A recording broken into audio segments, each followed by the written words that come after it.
Hello everyone.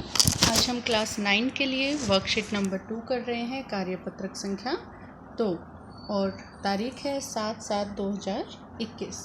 बेटा यहाँ पर आपको फर्स्ट चैप्टर में से एनसीईआरटी की बुक में से कंटेंट दिया गया है और इसके अंदर हम जानते हैं फर्स्ट चैप्टर क्या है, वास्तविक संख्याएं। तो सबसे पहले आपको बताया गया है कि प्राकृत संख्याएं क्या होती हैं। वास्तविक संख्याएं के अंडर ही ये एक सब पार्ट होता है।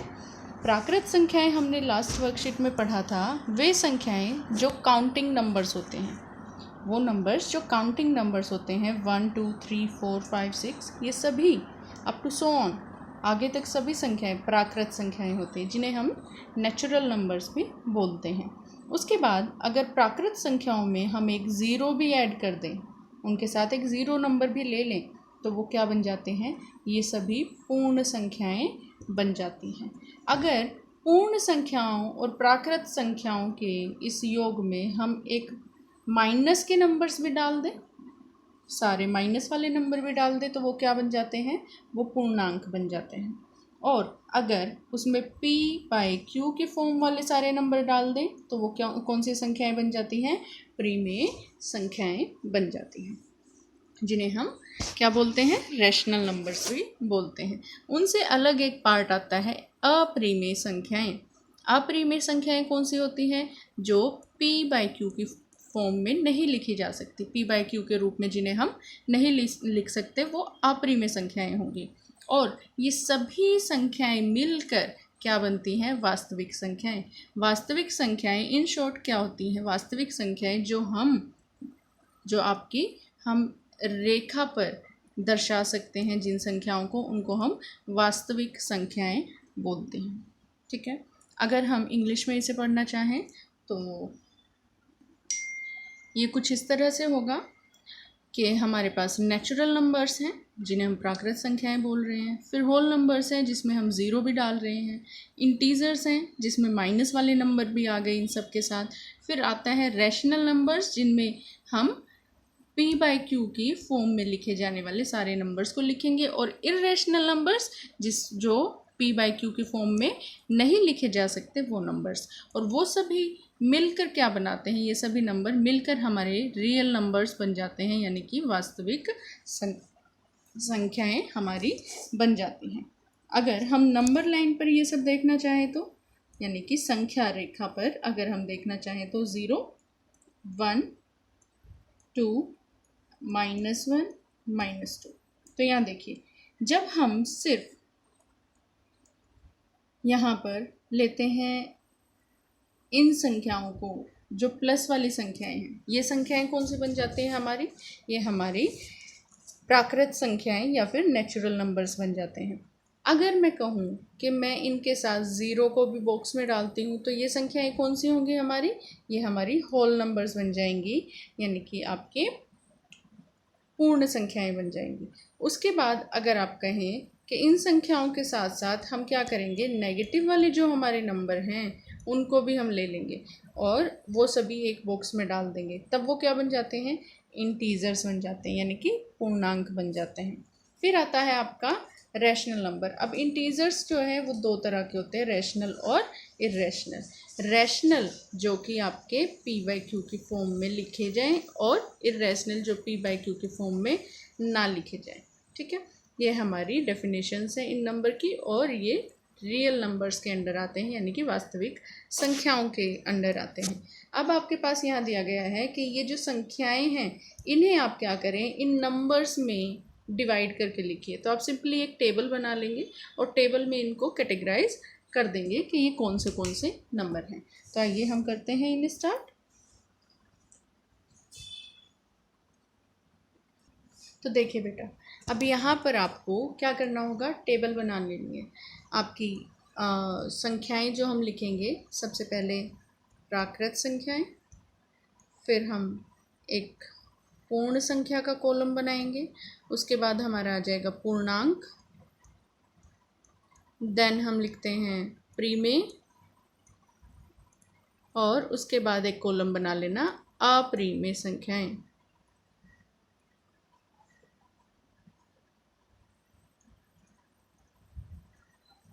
अपरिमेय संख्याएं। अब देखिए यहाँ पर आपके पास जो संख्याएं दी हैं कौन से कॉलम में आपकी आ जाएंगी। यहाँ देखो 7 आपको कौन सा प्राकृत संख्या बन जाती है, फिर आपका 7 जो है वो पूर्ण संख्या भी है, फिर 7 आपकी पूर्णांक भी बन जाता है, उसके बाद वो परिमेय संख्या भी बन जाती है, लेकिन वो अपरिमेय संख्या में नहीं आएगा। उसके बाद -7/11, -7/11 आपका क्या बन जाएगा, अपरिमेय संख्या बन जाएगी, परिमेय संख्या बन जाएगी जो p/q की फॉर्म में लिखी गई है। देन आता है 23/25। 23/25 भी डायरेक्ट हमें पता लग रहा है हमारा परिमेय संख्या है, p/q की फॉर्म में लिखी गई है। -5 कौन से कैटेगरी में आएगा, -5 आएगा आपका पूर्णांक में, क्योंकि -5 को हम क्या कर सकते हैं, इसको माइनस वाले नंबर्स को पूर्णांक में लिख सकते हैं, और इसे हम परिमेय संख्या में भी डाल सकते हैं, क्योंकि -5 को हम -5/1 करके भी लिख सकते हैं। उसके बाद आता है पाई क्या होता है, पाई आपका होता है 22/7। तो पाई आपका आता है अपरिमेय संख्याओं में, ठीक है। उसके बाद आएगा 27 आपका कहाँ आएगा, प्राकृत संख्या है, पूर्ण संख्या है, पूर्णांक है, पॉजिटिव नंबर है, तो सब में आ रहा है ये। उसके बाद 27/1 भी हम इसे लिख सकते हैं, तो ये परिमेय संख्या में भी आ सकता है। √7 आपका अपरिमेय संख्या हो जाएगी। 8 आपका प्राकृत, पूर्ण, पूर्णांक और लास्ट में परिमेय संख्या में भी आ जाता है, क्योंकि इसे हम 8/1 लिख सकते हैं। इसी तरह से 0 को भी लिख सकते हैं, 0 भी हमारा परिमेय संख्या के अंडर तो आ गया, 0 को 0/1 लिख सकते हैं। प्राकृत में तो नहीं आएगा 0, लेकिन पूर्ण में आएगा, पूर्णांक में आएगा, फिर परिमेय संख्या में 0/1 लिख सकते हैं, और अपरिमेय संख्या में हमारा √11 आ जाएगा। √5 भी अपरिमेय संख्या हो गया, और 31/45 परिमेय संख्या है, 31/45, और एक और परिमेय संख्या हमारी रह गई -2/9। तो ये सभी हमारे पास परिमेय संख्या, पूर्णांक, पूर्ण, प्राकृत और अपरिमेय संख्याएं हैं, यानी कि नेचुरल नंबर और इंटीजर्स, रैशनल, इरेशनल, और आपके ये सारी संख्याएं कंप्लीट होती हैं। इस टेबल को आप अच्छे से ड्रॉ करें अपनी कॉपीज़ में। इसके बाद आपके पास क्वेश्चन दिए गए हैं, जहाँ पर कहता है कि गुरमीत ने सुबह एक अध्याय का 5वां हिस्सा पढ़ा। अध्याय का कितना हिस्सा पढ़ा, 5वां। एक अध्याय का 5वां हिस्सा मतलब 1/5, पूरे का 5वां हिस्सा पढ़ लिया। फिर कहता है शाम को उसने क्या किया, उसी अध्याय का 2/5 पढ़ा।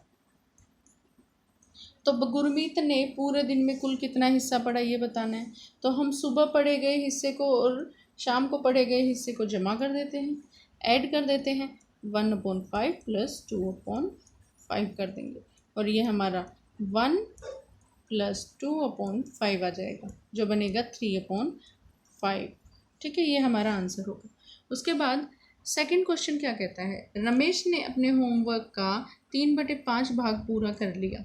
कितना हिस्सा पूरा किया, 3/5 भाग। उसे अपना काम पूरा करने के लिए अभी कितना भाग और करना है, कितना और उसको भाग कंप्लीट करना पड़ेगा, ये हमें फाइंड आउट करना है। तो पूरा काम क्या होगा, कुल काम तो एक मानकर चलेंगे ना, एक काम है और उसका 3/5 भाग उसने पूरा कर लिया, तो हमने मान लिया कि कुल काम क्या है, एक। पूरा किया गया काम क्या है, 3/5 भाग, और फिर बचा हुआ हिस्सा क्या बचेगा, 1 - 3/5 बराबर क्या होगा, आप इसे सॉल्व करेंगे तो ये 5/5 आएगा, जो कि बराबर 1 ही रहता है। तो इसका मतलब उसे कितना और काम करना पड़ेगा, उसे 2/5 भाग और करना पड़ेगा। कितना हिस्सा और करना पड़ेगा, 2/5 भाग और काम उसे करना। इसके बाद देखिए आपको थर्ड क्वेश्चन दिया है। थर्ड क्वेश्चन में कहता है हल करना है आपको इन दो क्वेश्चंस को, और इन दो क्वेश्चंस में आपको क्या दिया गया है कहता है कि आप 1/3 को मल्टीप्लाई कर दें 9/17 से और फिर मल्टीप्लाई 51/81 से, और ऐसे ही आपको 4/7 को डिवाइड करना है 16/49 से। अब हम क्या करेंगे, मल्टीप्लिकेशन जहाँ कर रहे हैं वहाँ तो इजी होगा हमारे लिए, हम इजीली उसे मल्टीप्लाई कर सकते हैं। जब हम देखें यहाँ पर क्या होगा, 1/3 मल्टीप्लाई 9/17 एंड मल्टीप्लाई बाई 51/81, तो ये 3 और 9, 3 कट हो जाएगा,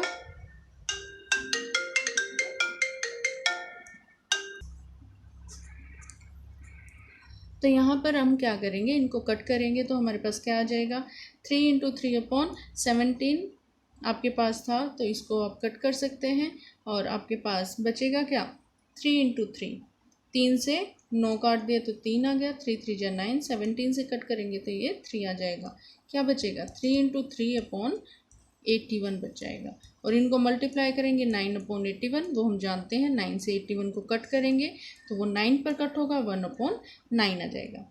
आफ्टर दैट आपके पास 4/7, और इनको डिवाइड करना है, तो डिवीज़न में क्या होता है बेटा, 4/7 जो है अगर मुझे डिवीज़न में दिया है 16/49, तो मैं क्या कर सकती हूँ, मैं इसको उल्टा कर सकती हूँ, मतलब 49 ऊपर आ जाएगा और 16 नीचे। कैसे, देखो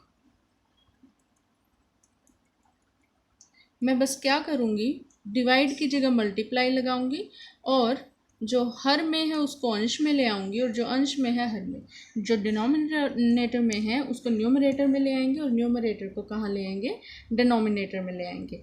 और इस तरह से आप इस क्वेश्चन को सॉल्व कर सकते हैं। हम जानते हैं 7 से हम 49 को कट करेंगे 7 आएगा, 4 से हम 16 को कट करेंगे तो 4 हमारे पास क्या आ जाएगा, 4 आ जाएगा। अब क्या बचा आपके पास, 7/4 बच गया।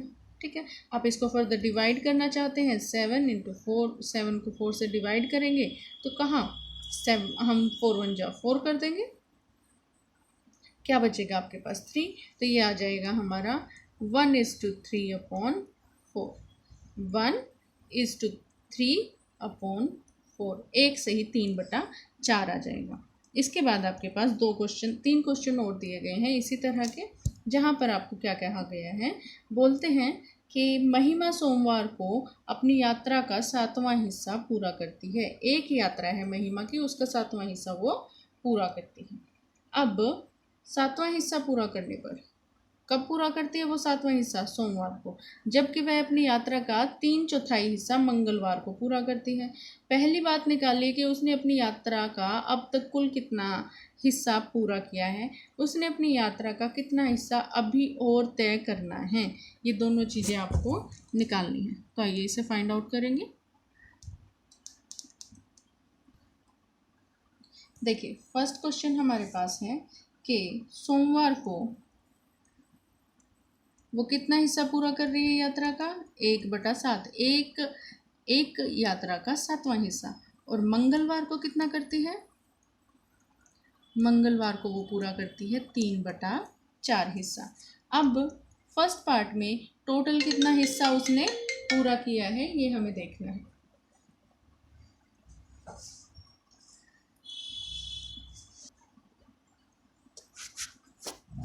तो फर्स्ट पार्ट में जब हमको टोटल निकालना है कि उसने कितना हिस्सा पूरा किया दोनों दिन में, तो हम क्या करेंगे, दोनों दिन के हिस्से को हम ऐड कर देंगे, और ऐड करके आप इनका एलसीएम निकालेंगे।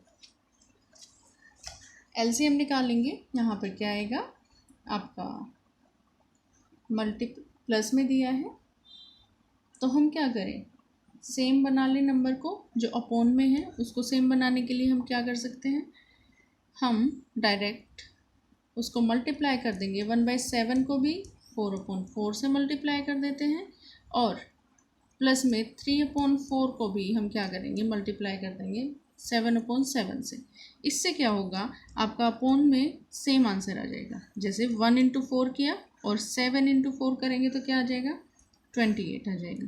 और प्लस में जब आप 3 × 7 कर रहे हैं 21 आएगा, और डिवाइड में क्या आ गया, 28 आ गया। ठीक है, तो ये अपॉन में क्या आ गया, 28। अब इसको डायरेक्ट ऐड कर सकते हैं, 28 आपका एज इट इज़ आ जाएगा, और ऊपर जो है उनको हम 21 और 4 को ऐड कर देंगे, 25 आ जाएगा। तो ये आंसर आ गया आपका 25/28। ठीक है। इसके बाद आपको कहता है कि बचा हुआ हिस्सा कितना है। अब उसका कितनी यात्रा उसने तय कर ली, 25/28 उसने यात्रा तय कर ली। अब टोटल हिस्से में से आपको क्या करना है, इसको माइनस करना है और बचा हुआ हिस्सा निकालना है। कैसे, जब हम जानते हैं टोटल यात्रा कितनी है, 1 है। अब यहाँ पर 28 है, तो क्या मैं 1 को इस तरह नहीं लिख सकती 28/28, क्योंकि ये कट करके हमें आंसर क्या देगा, 1 ही देगा। तो मैं क्या करूँगी, एक हिस्से में से जो टोटल है उसमें से माइनस कर दूंगी जो उसने तय किया है, और तय किया हुआ हिस्सा जब माइनस किया जाएगा तो हमारे पास आंसर क्या आ जाएगा, 3/28, जो कि इसका आंसर होगा कि इतना हिस्सा उसका अभी यात्रा का पूरा करना रहता है। इसके बाद नेक्स्ट क्वेश्चन क्या दिया है, देखिए अगले क्वेश्चन में ये क्या कहता है, अभी आपने अपनी एक रोटी का आधा हिस्सा खाया ही था, तभी आपका एक दोस्त आ गया। एक रोटी का आधा हिस्सा खाया था और दोस्त आ गया। अब बची हुई आधी रोटी में से आधा हिस्सा अपने दोस्त को दे देते हैं। बची हुई रोटी का भी आधा हिस्सा आप अपने दोस्त को दे रहे हैं। तो जब आप बची हुई रोटी में से आधा हिस्सा अपने दोस्त को दे रहे हैं तो आपके पास क्या होगा, आपके पास दोस्त को दिया गया हिस्सा होगा, आधी का भी आधा हिस्सा हमने दे दिया, वो 1/4 हिस्सा हो जाएगा। ठीक है। अब आपके पास पूरी रोटी का कौन सा हिस्सा बचा है ये आपको बताना होगा।